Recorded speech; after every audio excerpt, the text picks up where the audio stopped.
So many benefits from meeting players to being exposed to professional hockey, role model with dad, but they still had that name on the back of their jersey. And Chantel, I'm curious, was there ever any moments where there's maybe pressure on the form because the Tkachuks were playing tonight, or any backlash or other parents being upset? Did you ever have to go through that kind of experience?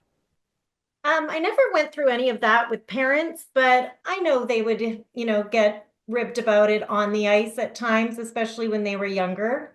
And they handled it and I guess proved themselves. They made them better chirpers, that's for sure. Yeah. Well, not Brady, but Matthew's pretty good at that. Brady just wants to drop the gloves. Matthew's world class at it. I give Oh. him credit there. He is so good. And I asked him about it one time. He's like, I don't chirp. I've got my mouth guard in. I can chirp. I'm like, Well, it's funny. A lot of guys he plays with on USA, I'm sure he's chirped quite a bit. So, what would that be like for him playing with the guys?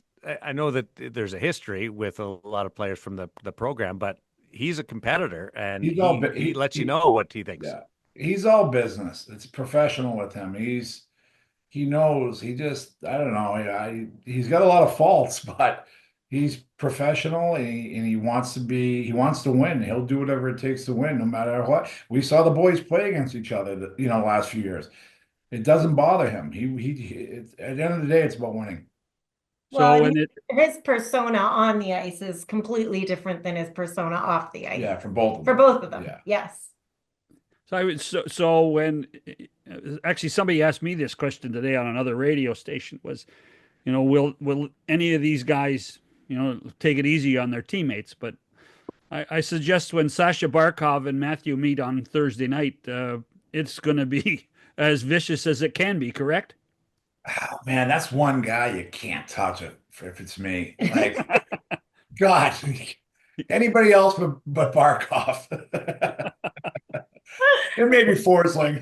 No, but Matthew, they got an understanding. They're gonna play as hard as they can against each other. But God, you don't want to touch Barkov. And then Saturday night with Sam Bennett. Yep, yep, yep. I don't think Sam cares either. Sam will go right through you. Chantel, what do you admire the most about each of the boys? Really how they've handled everything.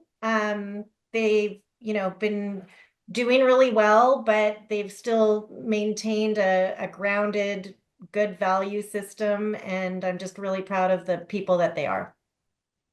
How many rinks do you think you've watched them play in? Oh, God. I have no clue. Yeah, We've well, been everywhere. yeah, We've been around the world with them. I mean, I've been at a hockey tournament in Russia with Brady. We've been to multiple tournaments in Europe yeah. and obviously all over the US and Canada. So, All our friends are taking nice vacations to the Bahamas, Mexico. We go to Chicago, we go to Detroit. But you know what? I wouldn't have changed anything for it. It was the best times we've had traveling with our kids. yeah, and just, with families as well, a lot of the other hockey parents are lifelong friends of ours too. Talked to Jack a couple of weeks ago, and Eichel said it's time for USA Hockey to take that next step again. They've been knocking on the door, and there's been a lot of positives about the World Junior program, but at the senior level, they haven't been able to replicate what happened in 96 or 1980. Keith, what's your assessment of where the senior team is now and the expectations?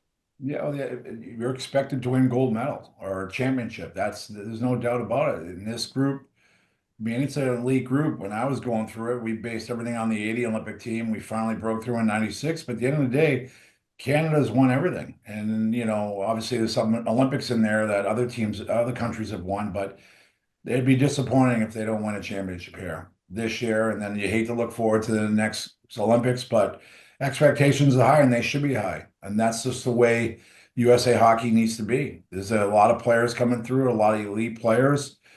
So I love the direction we're heading. It's fun to see, and but the expectations are to win. Darren and I have talked about this before, but I was lucky enough to be involved in '96 to a great deal at the World Cup.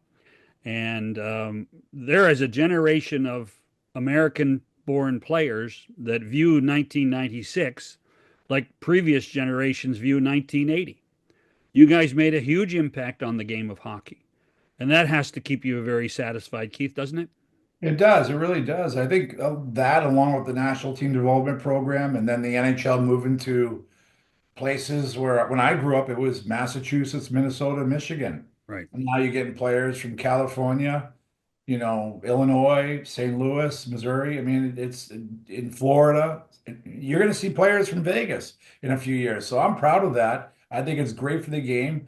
But, the NHL moving to some of those cities, and I think it's been a huge impact on the hockey in general across the country.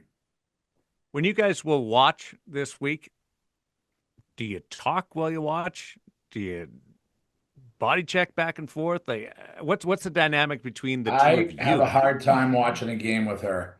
She gets like just that's why I go downstairs. I got a great setup. She'll stay upstairs. And God forbid I say anything bad about her kids. Holy moly. We might start the game sitting beside each other, but you might then see us with people in between us. I'll be sitting with Taryn. She thinks Yeah. the same way I think.